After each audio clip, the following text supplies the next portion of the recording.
é que o ser humano está entregando com facilidade a sua alma para qualquer pessoa. Que nem, é igual você explicou sobre o piloto, mas é igual tipo um médico que não é formado, né? Que vai entregar, tipo, você vai entregar a sua vida, né, para alguém abrir você, sendo que nem sabe o que está fazendo. Aí hoje a gente vê que sim, né? Estou entregando a alma, tudo aquela, sabe? Para pessoas que nem sabem quem é Cristo. Eu falo assim, até por isso que eu perguntei. Sim. Você não conhece de Cristo, mas está expulsando o nome dele, como que o mundo espiritual vai entender isso? Exato. E olha quanto sério é, irmãos. Quanto sério é. Quão sério é. E aí existem alguns irmãos que eu também já ouvi, inclusive foi debate no grupo, de assim, tipo, mas eles não sabem que estão fazendo errado. E a consequência é a mesma. Esse é o problema, irmãos. Deus é Deus. Eu quero que os irmãos entendam, até estava falando com o pastor antes lá no fundo da bola. Deus é Deus. O que ele quiser fazer ou deixar de fazer, ele faz porque ele é Deus. Esse é o Deus que eu sirvo. Amém? Para ele não é impossível. Para ele não há lugares inacessíveis. Muito pelo contrário. Ele está em todos os lugares. Porque ele preenche o corpo. Sim ou não? Sim. Porém, irmãos, essa falta ou essa crença errada que o povo tem levado, que foi o que a Sandra falou, e obviamente que nós sabemos que há muita gente que está sendo refém de um sistema, como eu já tive, como os irmãos já tiveram e tudo mais, não diminui a posição do Senhor, não diminui a causa e efeito, não diminui. Sabe por quê, irmãos? Porque é muito simples ver. É muito simples de se pensar. Como eu falei, o pecado não deixou de ser pecado, os erros não deixaram de ser erros, né? E também a parte séria de Deus, obviamente, que é tudo, né? Mas assim, as verdades de Deus, a firmeza de Deus e a fidelidade de Deus com a sua palavra permanece. Então não é porque você não sabe que você não vai tomar a causa. Não, mas eles não sabem, então eles estão achando que estão servindo certo, mas estão servindo, por exemplo, às vezes a demônios, estão servindo a falsas doutrinas, e aí não é culpa deles. Irmãos, tá, mas sem você saber, põe o dedo na tomada e vê se você não vai tomar choque. Ou ela vai falar assim, não, esse não conhecia o choque, eu não vou dar. A causa é a mesma, irmãos. Eu não sabia que eu peguei uma desses esses dias na ponta do fio que meu sogro estava mexendo lá. Eu falei, eu não sabia que estava ligado. Mas eu fui descobrir que estava ligado, né, irmãos? Mas o choque não aconteceu, porque, não, ele não sabia, eu não vou dar choque. Não é, irmãos, pega também. Entende? Então, esse negócio de rebaixar Deus e enaltecer o homem, porque daí começa a virar desculpa. Não, é porque não sabia. Mas aí tem que dar para ele também, tadinho. Uma coisa eu sei, e o mestre Daniel fala isso nas lives dele, ele tem falado muito. Esses pastores, apóstolos, ministros, pregadores, sem discriminação ministerial, essas pessoas que estão incumbidas de levar o evangelho até sem título, e que estão pregando essas mentiras, vão pagar a conta no tribunal de Cristo. Vão pagar e vão pagar caro, irmãos. Por enganar pessoas, e muitos, não são todos, muitos fazem e já tiveram a luz do evangelho e conhecimento da verdade, mas optaram em não caminhar. E nós, por exemplo, que estamos à frente de trabalho, que já conversamos com muitos pastores, que a gente já teve o privilégio de levar o reino, ouvimos da boca de pastores e falar, e a gente já abriu aqui para os irmãos, mas se a gente pregar isso, some todo mundo. Então a pessoa não está preocupada com a verdade de Deus, ela está preocupada com quantas ovelhas vai ter ouvido. Esses ministros, no geral, pagarão muito caro. E eu, irmãos, oro ao Senhor todos os dias, porque pela misericórdia do Senhor e a graça que abunda em mim, também posso acabar, mas não por falta de zelo a palavra do Senhor, nem por falta de amor. Porque o que não cessa na minha vida é de dedicação e conhecer mais da pessoa de Cristo. Mas posso errar. E se vier sobre mim qualquer tipo de disciplina ou desavença, né, ou correção da parte de Deus, graças eu dou ao Senhor. Porque mereço. Mas não diminua a glória dele. Não diminua a posição dele, dizendo, ah, Senhor, mas quando eu estudei, por exemplo, do irmão Pember, que foi um excelente irmão, mas quando eu estudei, eu entendi que a luz era assim, a culpa não foi minha, foi de Pember. Briga com ele. Não, irmãos. Que toda correção que caia sobre a minha vida, seja em vida ou pós-vida, seja para a honra e glória do Senhor, porque eu sei do propósito eterno sobre a minha vida, eu sei que as mãos dele estão sobre a minha, com o intuito de me aperfeiçoar em Cristo Jesus. Entende? É isso. Amém, irmãos? Então vamos para Hebreus. Hebreus, capítulo 2. Verso de número...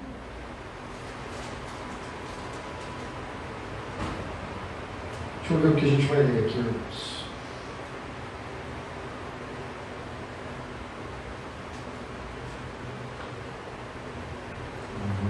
Vamos entrar nisso aqui ainda. Só segura, relógio. Amém. Hebreus capítulo número 2, verso de número 8.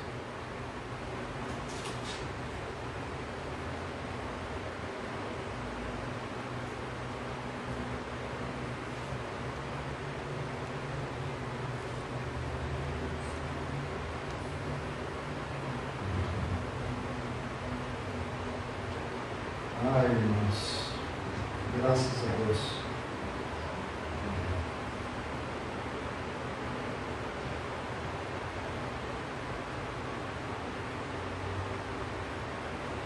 Eu estou até pulando alguns textos aqui para a gente...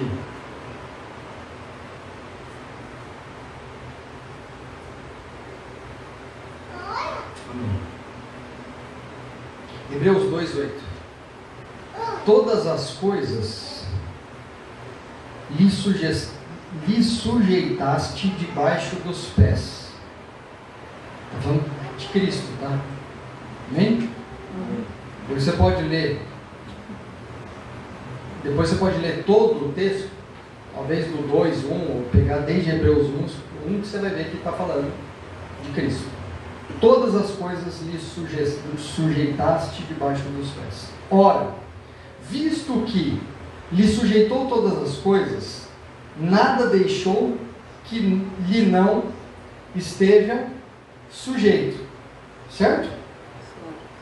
Vemos, porém, coroado de glória e de honra, aquele Jesus, que fora feito um pouco menor do que os anjos. Aqui tem uma coisa, irmãos, eu vou passar rápido, eu não vou ficar muito profundo nisso daqui, mas eu já vi alguns pregadores dizendo que assim, Jesus, Jesus, ele foi feito menor do que os homens, Jesus foi feito menor do que os homens, porque a Bíblia diz isso, ele foi feito um pouco menor do que os homens. No que se diz respeito à pessoa do Senhor. Só que como que Jesus foi feito menor do que os homens, se Jesus, que é Deus, que nunca deixou de ser Deus, foi quem o meio ao qual os próprios anjos foram criados. Tudo foi criado por Ele, por meio dEle, e para Ele subsistem todas as coisas. Então, quem gera os anjos, quem cria os anjos é a própria pessoa do Senhor. Mas aqui, para a gente poder entender, irmãos, e eu não vou me aprofundar muito, nem me alongar muito com relação a esse versículo, mas só para os irmãos entenderem, tá? Verso 9. Vemos, porém, coroado de glória e de honra aquele Jesus, que fora feito um pouco menor do que os anjos. Esse pouco não fala da qualidade divina de Jesus, e nem tampouco da qualidade humana de Jesus. Esse pouco que eu entendo nas Escrituras é que foi feito por um pouco de tempo menor do que os anjos, menor no que se diz respeito às suas limitações humanas. Onde Jesus era menor do que os anjos? Jesus abriu mão da sua glória, de Deus, de ser experimentalmente Deus. Então Jesus como Deus, natureza, é aquele que está aqui e está lá. Jesus como homem na terra, experimentando ser homem, é aquele, por exemplo, que quando estava na Galileia, não estava em Samaria.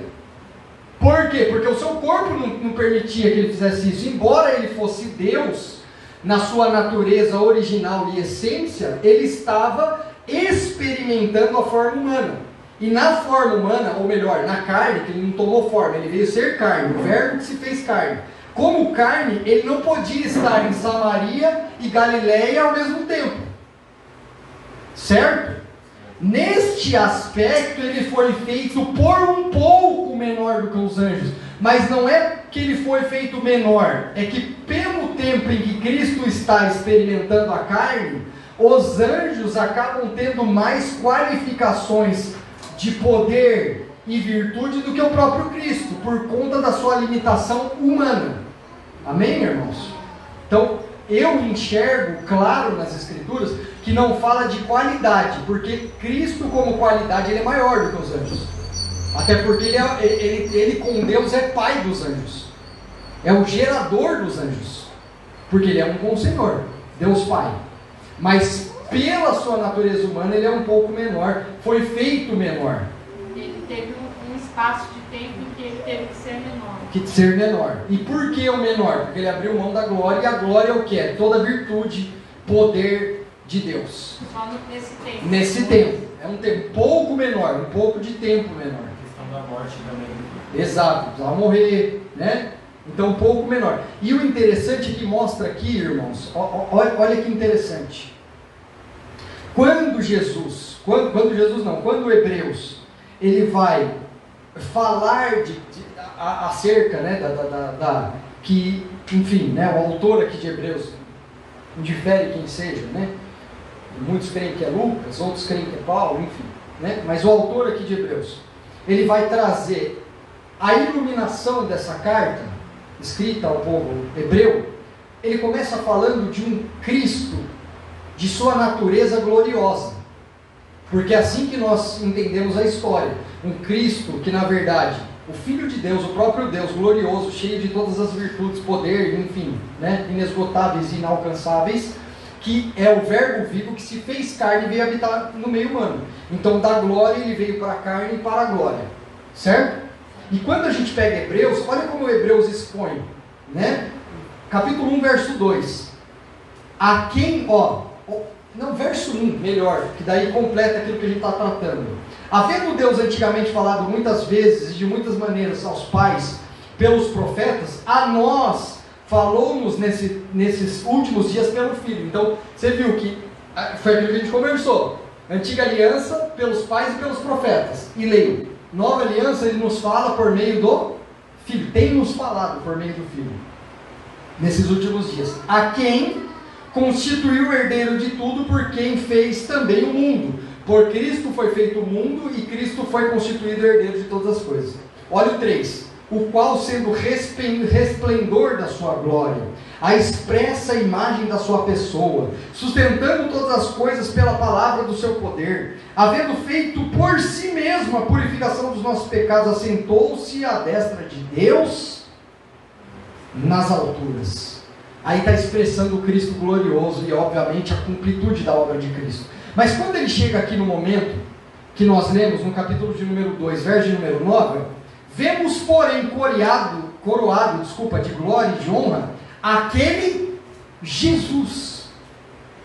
Você vê que é um dos poucos textos, irmãos, que não vem escrito Senhor Jesus, Jesus o Cristo, Jesus o Messias, o Cordeiro.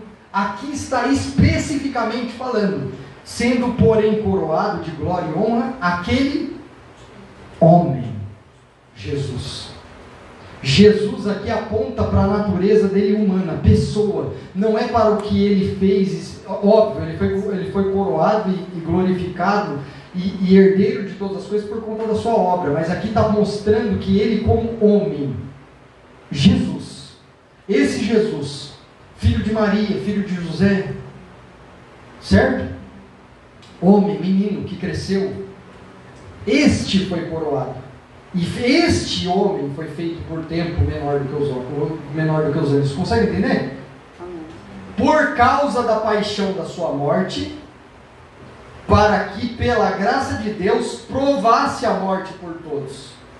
Porque convinha que aquele que para quem são todas as coisas e mediante quem tudo existe, trazendo muitos filhos à glória, congregasse pelas aflições o príncipe da salvação deles. Essa tradução está bem ruim, irmãos.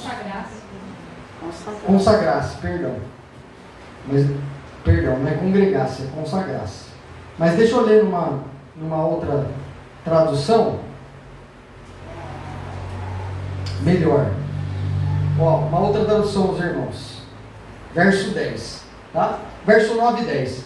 Vemos, todavia, aquele que por um pouco, tendo sido feito menor do que os anjos em tempo, Jesus, o homem, que foi feito menor nas suas limitações de homem, por causa do sofrimento da morte, foi coroado de glória e de honra. Por que ele foi coroado de glória e de honra? Por causa, ó, palavrinha-chave, por causa. Por que ele foi coroado de glória e de honra? Por causa. Certo? Por que Jesus foi, novamente, irmãos, por que Jesus foi coroado de glória e honra? Por causa do sofrimento da morte. Foi coroado de glória e de honra para que, aí agora é o objetivo, ó, para que, pela graça de Deus, objetivo, ele foi coroado para que, esse é o sentido, pela graça de Deus provasse a morte por todo homem. Então ele provou a morte. E provar é experimentar. Ele passou, ele tocou na morte. Por quê? Por quê? Qual é a causa disso? Porque convinha que aquele por cuja causa e por quem todas as coisas existem, conduzindo muitos filhos à glória, guarde isso, irmãos, conduzindo muitos filhos à glória, aperfeiçoasse por meio de sofrimento o autor da salvação deles. Aperfeiçoasse, vou ler uma outra tradução, só o 10, aí vai ficar bem claro para os irmãos, só o 10, na tradução inglesa, tá? Vai ficar bem claro para os irmãos, ó. Todas as coisas existem por causa de Deus e por meio dele. Verso 10, tá? Ele quer que todos os seus filhos participem da sua glória. E por isso que foi necessário Deus, por meio de sofrimento, aperfeiçoar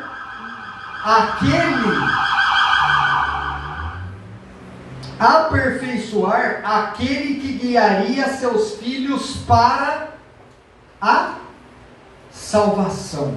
Olha o que Deus está dizendo, e a gente vai ficar nesse versículo e vamos entender algo rico aqui.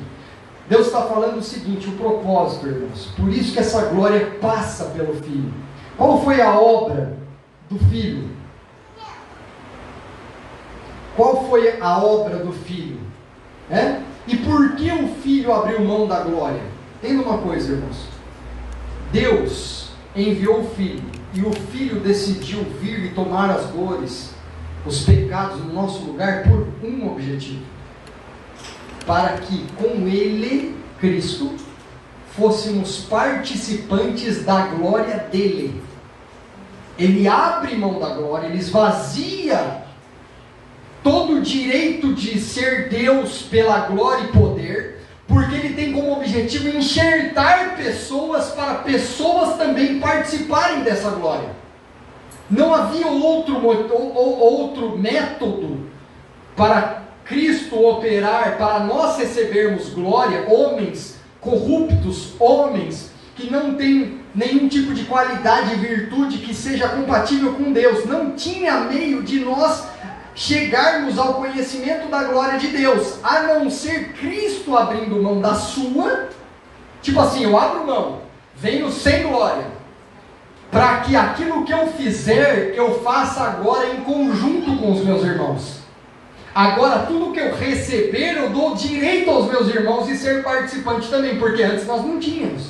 Antes ele era eterno com Deus, obviamente que ele continua sendo eterno com Deus, o perfeito de Deus, o glorioso de Deus, o majestoso de Deus. Mas ele abrindo mão da glória, ele está começando tudo de novo. E agora eu vou fazer isso colocando vocês para serem,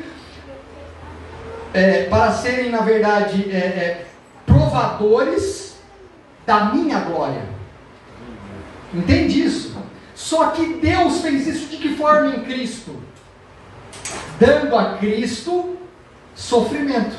Foi o que nós lemos no texto. Deus o fez padecer e sofrer para que isso fosse cumprido. Só que olha que curioso, o final do texto, para que pelo sofrimento Cristo fosse aperfeiçoado. Para que pelo sofrimento Cristo, ou aqueles que iriam guiá-los à salvação, fosse aperfeiçoado. Agora a pergunta que eu faço para os irmãos. Irmãos, Jesus precisava ser aperfeiçoado? Era perfeito. Porque como Deus ele é perfeito. E eu vou falar para os irmãos como homem também, porque Cristo não pecou. Aquele que não conheceu o pecado, é o que diz as Escrituras, se fez pecado por nós. Mas o texto está dizendo que Deus fez ele sofrer para que ele fosse aperfeiçoado. Mas como aperfeiçoar aquele que já é perfeito? Mas a Bíblia diz que ele precisou ser aperfeiçoado. Na terra. Como homem.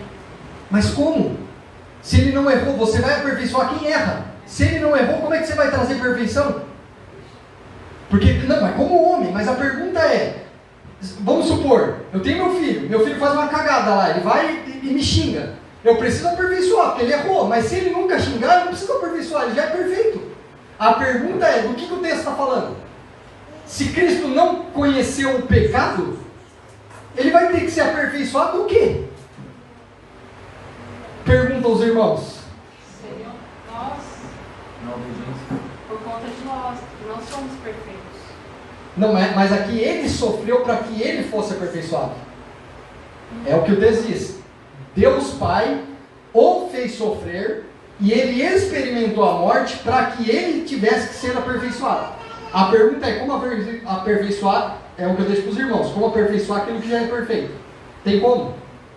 Porque para você aperfeiçoar é porque não está perfeito. Sim ou não? Mas essa palavra aperfeiçoar, que aí a gente vai entender o candelabro agora. Amém, irmãos? A palavra aperfeiçoar não quer dizer, eu sou perfeito no sentido de cumprir e fazer todas as coisas. Não é isso. Essa palavra no grego, que é teleó, não sei se é assim que pronuncia, mas é assim que está escrito. Essa palavra no grego significa amadurecido. E não sair de uma condição imperfeita para uma perfeita, porque isso não aconteceu com Cristo. Ele sempre foi perfeito. Mesmo como homem, ele não vacilou os seus pés. Ele não conheceu o pecado. Mas o que significa aperfeiçoar? Significa, pode pegar essa palavra, se vocês tiverem aí o My Bible, pega aí, clica em cima da palavra aperfeiçoar. Vai dar lá, significado literal, amadurecer. Cristo precisou, mesmo sendo perfeito, ser amadurecido. Por quê? Porque Cristo não podia ser nosso Salvador com a idade do Cauã. Porque como ele veio se fazer homem, com a mente limitada de homem, na figura do Cauã, ele não poderia ser salvador de ninguém. Mas com a idade que Cristo se oferece na cruz do Calvário, já tinha amadurecimento suficiente para poder salvar e cumprir toda a vontade de Deus. É isso que é metanoia, irmãos. É isso que eu quero que vocês entendam. Metanoia, que a gente fala, mudança de mente, iluminação da mente, que é o resultado candeeiro nas nossas vidas, não é fazer com que nós viremos pessoas perfeitas. Em Cristo somos perfeitos, mas é que nós amadureçamos. Iluminação do nosso ser é sermos iluminados para o amadurecimento. E é isso que Deus está trabalhando na nossa vida. Porque eu posso te dizer uma coisa? Existem pessoas que fazem coisas perfeitas, mas não são maduras. Mas todo aquele que é maduro, automaticamente faz coisas perfeitas. O problema é o que está fazendo coisa perfeita sem ser maduro. Porque para Deus o que importa não é o que você faz de perfeito, é o quanto você amadureceu. E foi isso que Ele nos ensinou em Cristo. Cristo não precisava ser aperfeiçoado porque Ele era imperfeito. Cristo precisava ter maturidade para cumprir aquilo que Ele cumpriu. E o que Deus faz na nossa vida? A mesma coisa. Ele nos torna pessoas mais... Tem um monte de gente fazendo um monte de obra perfeita. Tem gente que não fuma mais, tem gente que não bebe mais. Eu não estou aqui, né? Obviamente, batendo nas pessoas porque ainda pecam nesse sentido. Mas tem muita gente que forçadamente faz obras perfeitas, mas ela não tem maturidade, irmãos, nenhuma, no que se diz respeito ao conhecimento de Deus, ao conhecimento do Filho, ao conhecimento da posição dele dentro do reino de Deus. Não tem conhecimento, então ela só está fazendo obras perfeitas, mas ainda é um menino imaturo, que não vai alcançar a posição de glória e de governo com o Senhor, porque é imaturo. Não está fazendo porque ela mesma está se submetendo e se sujeitando, achando que é assim que ela agrada a Deus, a fazer coisas perfeitas. Mas Deus não trabalhou assim com Cristo. Deus trabalhou a perfeição de Deus no homem, é o amadurecimento do homem. Isso é metanoia. Porque uma vez que você amadurece, você fala que nem Paulo: tudo eu posso, mas nem tudo me convém. Isso é amadurecer. Não amadurecer é assim, eu tive que parar de fumar, de beber, de prostituir, de fazer porque eu estou querendo ser salvo. Isso é o resultado de uma pessoa que não amadureceu. Porque quando você amadurece, irmãos, você vê que isso não te convém. Você não está fazendo para alcançar algo, você está fazendo porque isso já não faz mais parte da sua realidade, não faz parte da sua natureza. Nem que você tenha aqui, a droga, a mulher escancarada, o homem, a prostituição, dançando na tua frente, você não vai fazer porque você é maduro. Não porque algo, não vou tocar porque eu não posso, porque Deus vai brigar comigo. Não, isso é sinal de que alguém não teve a metanoia, não teve o amadurecimento. Pode falar, Everton. Isso aí é interessante porque, olha para você ver, né? O sofrimento foi a ferramenta que Deus usou para que Cristo chegasse à maturidade. Sim. E é o que Paulo fala: sou eu participante dos sofrimentos de Cristo. Exato. Então é exatamente nesse ponto que Paulo compreendeu que a maturidade só vem sofrer o que Cristo sofreu para ser amadurecido. Exato.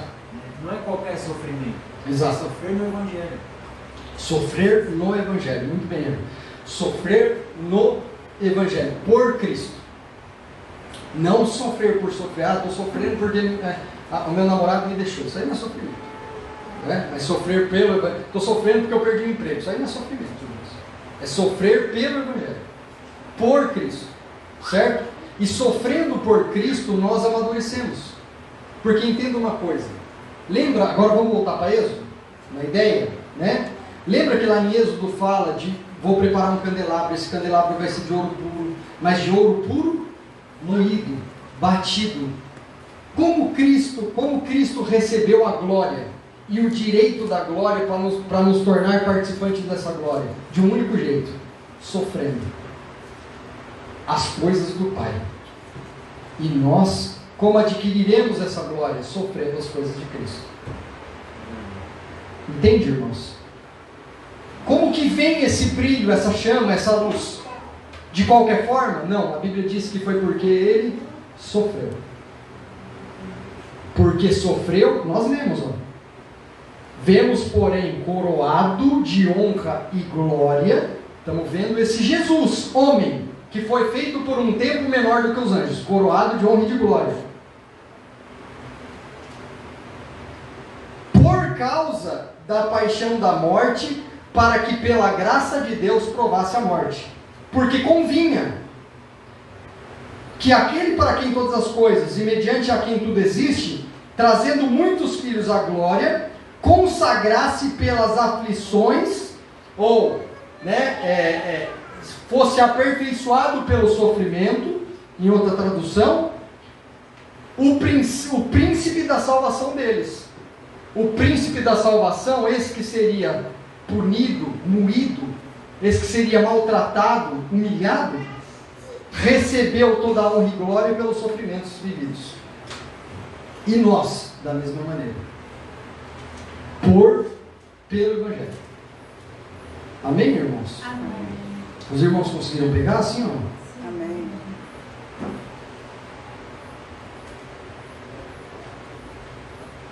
Cristo, e eu vou compartilhar só mais um texto com os irmãos aí, mas o que eu preciso que os irmãos entendam, né? Não há conhecimento da glória de Deus, não há conhecimento da glória de Deus, não há conhecimento da obra de Deus, não há conhecimento algum de nada de Deus, senão pelo Filho. O Filho é o espelho que reflete a glória de Deus Pai, ele é o esplendor da glória de Deus Pai, e ele foi coroado de glória pelos sofrimentos que padeceu. Por isso que Isaías lá diz, aquele que não tinha aparência, aquele que tinha cara sofrida, ele foi moído. Mas Cristo veio com um propósito à terra, e o propósito não era de Cristo, não é o propósito de Cristo na terra, guarde isso. O propósito de Cristo na terra não era fazer milagre. O propósito de Cristo na terra não era fazer grandes sinais. O propósito verdadeiro de Cristo na terra não era operar milagre. O propósito verdadeiro de Cristo na terra era ele vir como um grão de trigo, morrer e ressurgir. Esse era o propósito dele, ser moído, porque o trigo, para ser trigo, a semente precisa ser moída. Até a Sami compartilhou isso na semana passada. Ele veio ciente, ele veio sabendo, ele abriu mão da sua glória para um único propósito ser cumprido. Eu preciso ser moído como trigo. Eu preciso ser moído. Esse é o propósito. Assim eu adquirirei a glória. Assim eu adquirirei a honra. Assim eu terei luz. Ele é a luz do mundo. Será que somos também? Nesse sentido? Porque a luz reflete a iluminação da nossa mente. Amém, irmãos? Amém. Será que o fato das vezes a gente caminhar tanto em trevas, irmãos, de verdade, será que o fato às vezes da gente ter a mente tão obscurecida, não é pelo pouco trato que a gente está deixando Deus dar na nossa vida e ser realmente moídos pelo Evangelho? Será que a falta de compreensão e de luz das nossas vidas, e eu estou me colocando em primeira pessoa, será que não é porque estamos limitando Deus de nos moer? Porque a única forma da luz vir é referente ao moer, ao sofrer o que Cristo padeceu, em perseguição por anunciar as verdades do Pai. Será que por isso estamos tão frios, caminhando com pés e passos largos a essa apostasia? Será que porque realmente nós estamos fazendo o corpo mole para o processo de trabalho de Deus nas nossas vidas, que nos moe, que nos forja? Será, irmãos, que por isso nós deixamos de ser tão espirituais como os homens do passado? Porque estamos correndo desse moer de Deus na nossa vida? Ô Senhor, que a sua misericórdia, Pai, que a sua misericórdia nos faça permitir nos moer, para que possamos conhecer a sua glória, porque não há outro meio de conhecer a glória do Senhor, senão por ser moído, por amor ao Evangelho.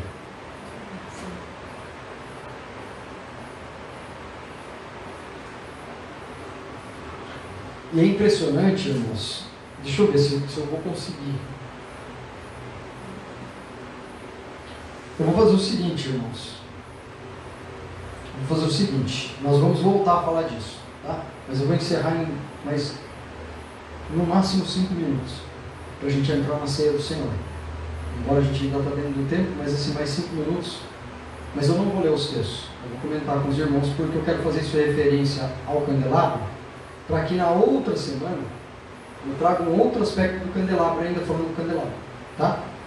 Mas o Senhor Jesus, irmãos, toda a vitória do Senhor Jesus foi pela permissão do coração do Senhor. Em todo o trabalhar, assim como o candeeiro era ouro puro, batido, trabalhado, se foi feito a forja ou se não foi feito a forja, mas houve um trabalho para que aquela peça fosse esculpida. esse ouro puro fosse esculpido, gerado. E todo esse trabalhar do candelabro, que traz a esse candelabro essa glória, é o único móvel, né, utensílio ali, que vai falar realmente desse esmiuçar de Deus para que a luz acenda.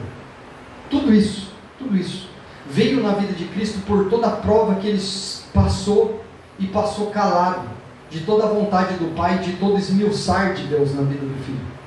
Consegue entender? Cristo foi provado em todo momento, irmãos, e Ele nunca se apartou de uma prova sequer.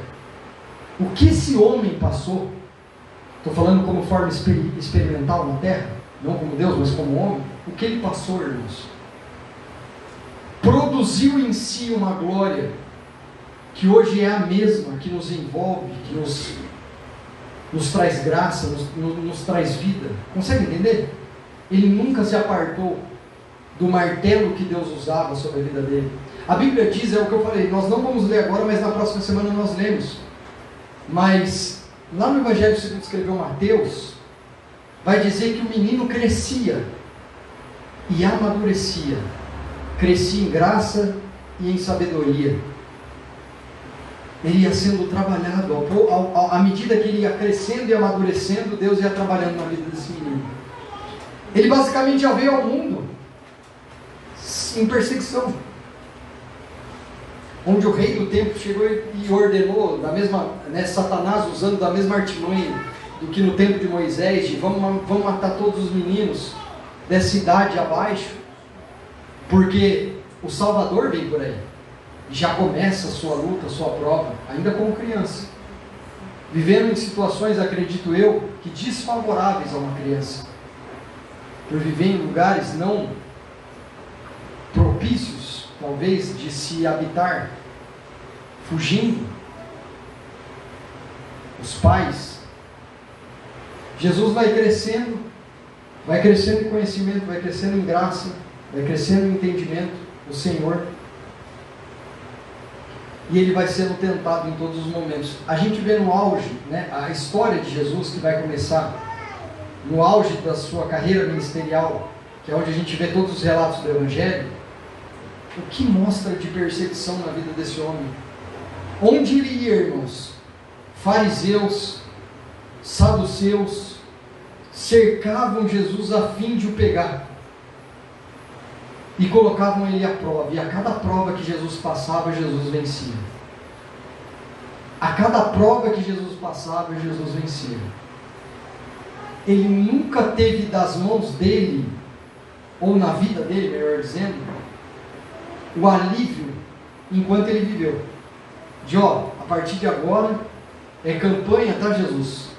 E agora é a bênção sobre a sua vida. Embora Deus já tenha os abençoado no Filho, agora é só vitória, como dizem.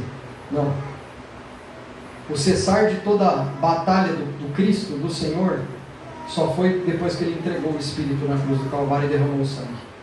Agora a pergunta é, por que existe um monte de cristão, que eu falo para você que vive a abominação do Senhor, fazendo campanha porque quer sair da luta, porque quer uma vida boa na terra?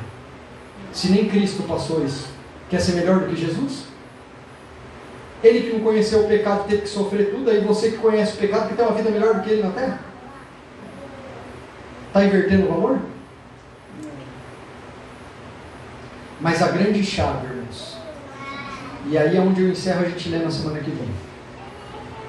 Uma das maiores provas do Senhor, quando Ele iniciou o ministério, depois do batismo, a Bíblia diz que o Espírito soprou e levou Jesus aonde? No deserto. E no deserto ele foi tentado. O martelo de Deus estava sobre o Filho. Porque, irmãos, não sei você, mas Jesus estava em natureza humana. Ele jejuou por 40 dias e 40 noites. Com certeza o seu interior se retorcia de fome, no que se diz respeito à sua natureza humana. Porque a Bíblia diz que ele, tendo fome, a fome ele teve, a vontade e a necessidade de comer ele teve. E vem o diabo e fala assim, olha, por que não pega, se realmente é o Filho de Deus, pega a pedra e transforma em pão e come. E aí Jesus vai responder ao diabo, eu não vivo disso, porque nem só de bom viverá o homem, mas de toda palavra que procede da boca do Senhor.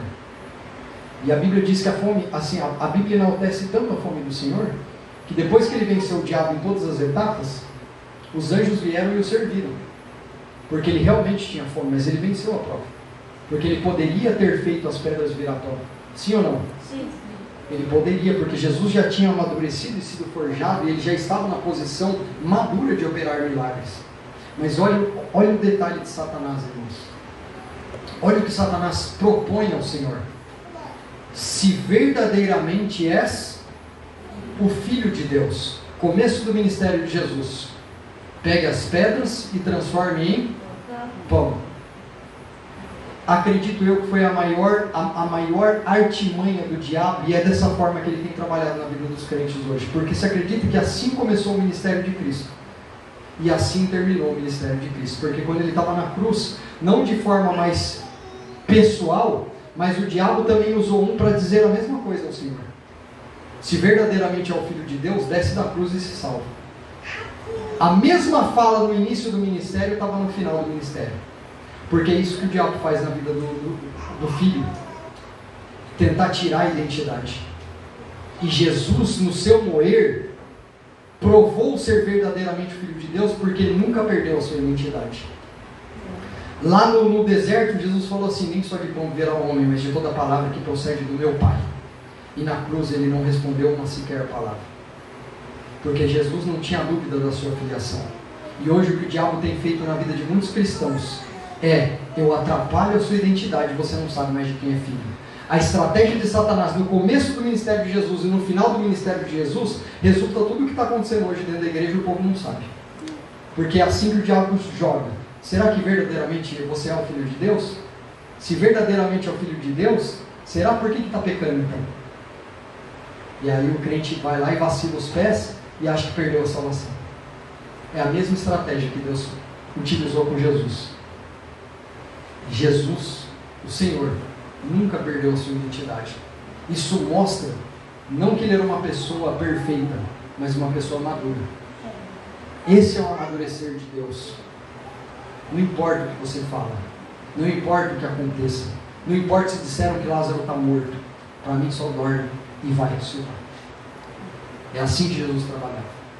Pelo sofrimento, a exultação da glória e da honra. Amém, irmãos? Amém. Amém? Vamos para a ceia do Senhor?